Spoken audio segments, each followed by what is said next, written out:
I want you to listen to what Miriam has to say about this word called insatiable. Miriam says is incapable of being satisfied.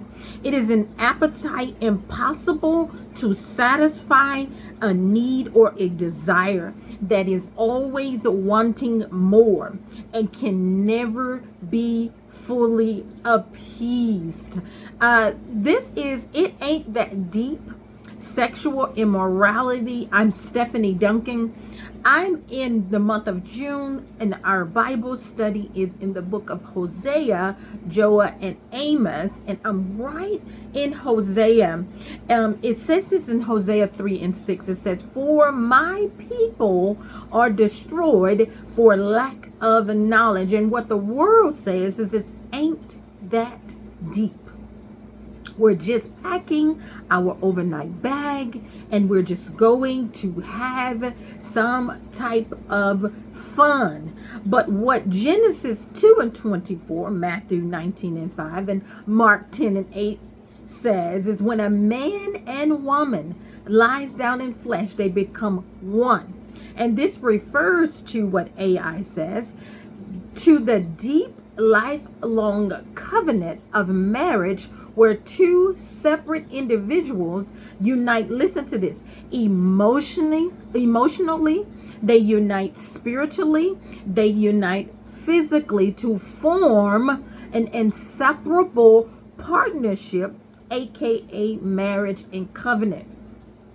I recently wrote a book, and it's on my stand store at Stephanie Duncan, and the name of it is Oneflesh. And I go into a lot of this talk and study again of Genesis 2:24, Mark 19:5, Mark 10 and 8, when that man and woman lies down and they become one in flesh. This is what I know, that sexual immorality had become a portal that was destroying my life. And this was prior to marriage. As I read in the book of Hosea, it starts with the prophet Hosea, who God gives him a prophecy to marry a harlot, to marry a woman in prostitution.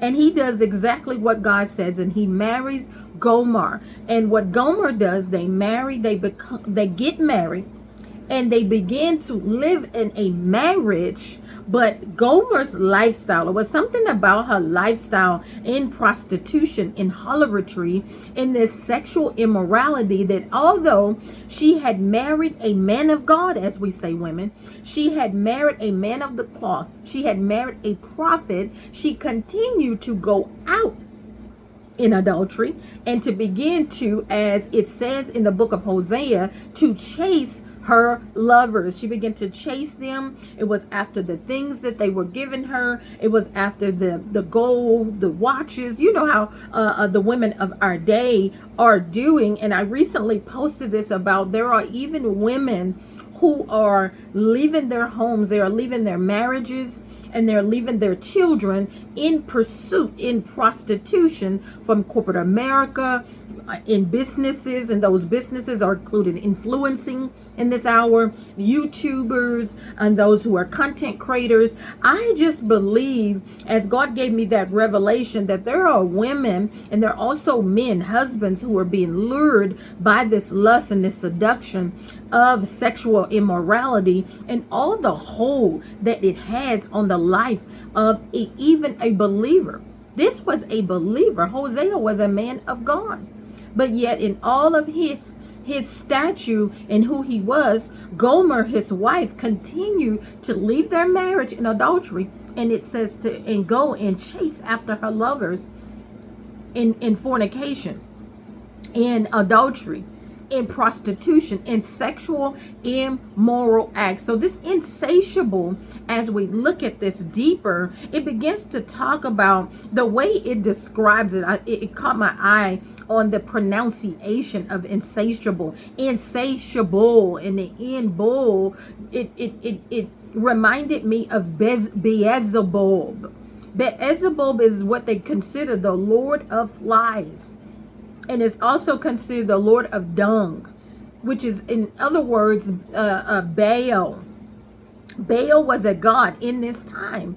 In the book of Hosea, it began to describe, man, not only were people like Gomer, Hosea's wife, the prophet, in adultery, in prostitution. Not only was she in this prostitution and sexual immorality, it was in the land. And so when I thought of this insatiable word, which is described about some who have this insatiable sexual lust, it says that they have these cravings, hunger, and it is said to be unquenchable. I know some of you are getting thoughts of people in your mind. You're single, you're dating, and those who are in the church, like Hosea, he was a man of the cloth, and they could be in the church behind the pulpit. They are dating you, but they have this insatiable sexual desire, where God is helping through this recording to give you language to what is going on.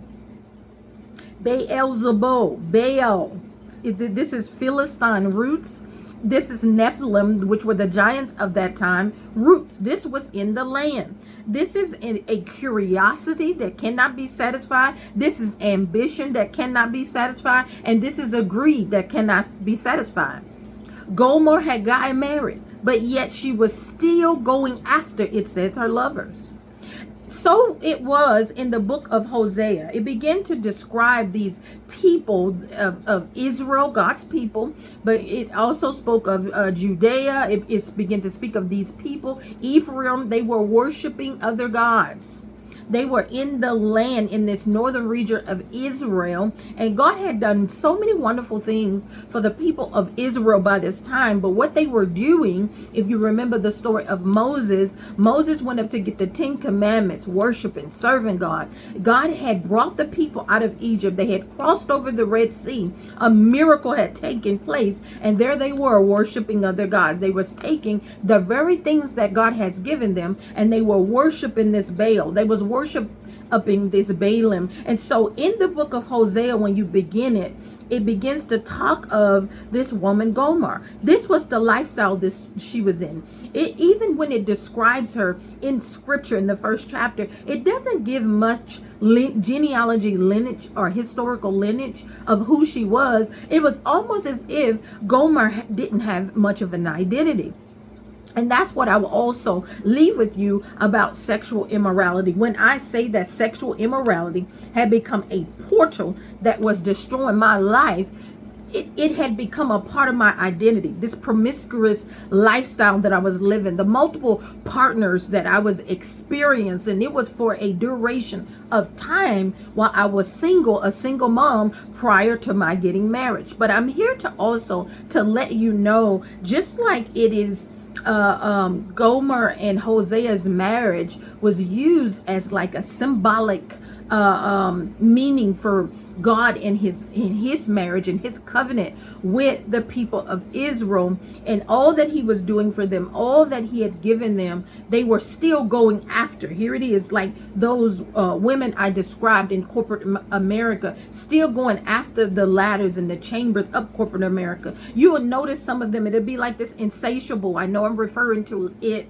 as a sexual immorality and as it relates to sex, but you will see that there are women in the marketplace. They will get to 6 figures and it won't be enough. They will get 7 figures and they won't be enough. Those who are in entrepreneurship, you will see them build businesses and they will get to 7-figure status and it won't be enough. We are watching influencers right now. They purchase, I know I do, I watch them on vlogs where they purchasing a bag today, they are purchasing a perfume tomorrow, and the next day that vlog is all inclusive on everything that they're going after, purchasing and buying. And it's just like this insatiable, it's like it's never enough. It's like this hunger that they have is never quenched. It's like they are never full. But I'm here to let you know that God is the type of God that you how is it said, they that hunger and thirst after righteousness shall be filled.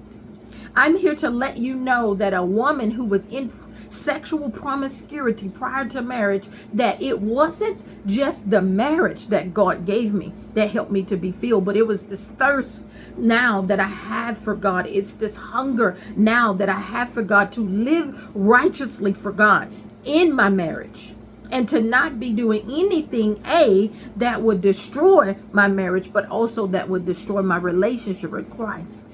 In the Word of God, it begins to talk about how we are seated. God raises us up and we are seated in heavenly places with God. I'm going to give you what that passage, Ephesians 2:6. God raised us up with Christ and seats us with him in heavenly places. Some descriptions talks about those places being realms, those realms being places of rest and also places of authority. Where I'm coming to with Ephesians 2:6, even though the foundation of this, it ain't that deep, sexual immorality is founded on the book of Hosea, what I leave with you is this. When we come into a relationship, that's our first marriage, our first relationship in marriage. Anytime I counsel with anyone, I always take them back to your first marriage is your relationship with God in your singleness. Our first relationship in marriage covenant, even for us who are in marriage, even for us who are believers, is to have that relationship with Christ. How do we expect for God to seat us? It said, raise us up and seat us in heavenly places, realms of places, realms of, and places with him of authority, and places with him of rest. We can experience rest while we're, for those who are weary in your soul, for those who right now you may be captive. There's parts of your soul that is captive by this sexual immorality. I'm here to let you know that God can break these ungodly soul ties.